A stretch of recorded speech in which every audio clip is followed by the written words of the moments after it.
கள்ளக்குறிச்சி மாவட்டம் கள்ளக்குறிச்சி அருகே உள்ள தென்கீரனூர் கிராமத்தில் கள்ளக்குறிச்சி சட்டமன்ற தொகுதி உறுப்பினர் மா செந்தில்குமார் மேம்பாட்டு நிதியிலிருந்து பல லட்சம் மதிப்பீட்டில் கடந்த 2021-22ஆம் ஆண்டு அரசு பள்ளி மாணவர்களுக்கு சுமார் 100க்கும் மேற்பட்ட பெஞ்ச் மேசைகளை வழங்கியிருக்கிறார்.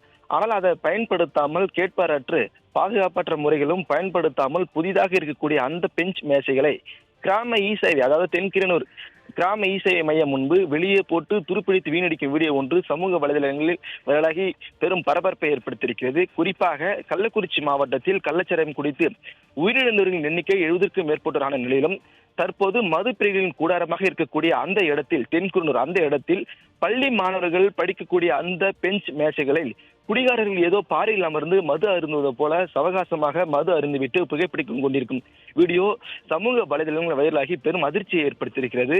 மேலும் அரசு பள்ளி மாணவர்களுக்கு சட்டமன்ற தொகுதி மேம்பாட்டு நிதியிலிருந்து அதிமுக எம்எல்ஏ செந்தில்குமார் வழங்கப்பட்ட அந்த பெஞ்ச் மேசைகளை மாணவர்கள் பயன்படுத்தாமலும் மது பிரிவுகளுக்கு பாரில் உள்ள டேபிளாக பயன்பாட்டில் இருப்பது பெரும் அதிர்ச்சியை உண்டாகியிருக்கிறது. எனவே புதிதாக இருக்கும் அந்த பெஞ்சுகளை அரசு பள்ளி மாணவர்கள் பயன்பெறும் வகையில் பள்ளி வகுப்பறைக்கு பயன்படுத்த வேண்டிய அந்த மேசைகளை தற்போது பாராக மாறியிருப்பது பெரும் அவலத்தை ஏற்படுத்தியிருக்கிறது. ஒருபுறம் கள்ளச்சாராய மரணம், இன்னொரு புறம் பள்ளி மாணவர்கள் பயன்படுத்தக்கூடிய பெஞ்சு மேசைகளில் பார்போல் அமர்ந்து மதுவை உயரமாக குடியார்கள் குடிக்கக்கூடிய அந்த அவலமானது கள்ளக்குறிச்சி மாவட்டத்தில் அரங்கேறியிருப்பது. இதுபோல அவ்வளவுதான் தினந்தோறும் அரங்கேறியிருப்பதால் மாவட்ட நிர்வாகம் என்ன செய்து கொண்டிருக்கிறது, காவல்துறை என்ன செய்து கொண்டிருக்கிறது என பொதுமக்கள் தரப்பில் பெரும் குற்றச்சாட்டை வைத்திருக்கிறேன்.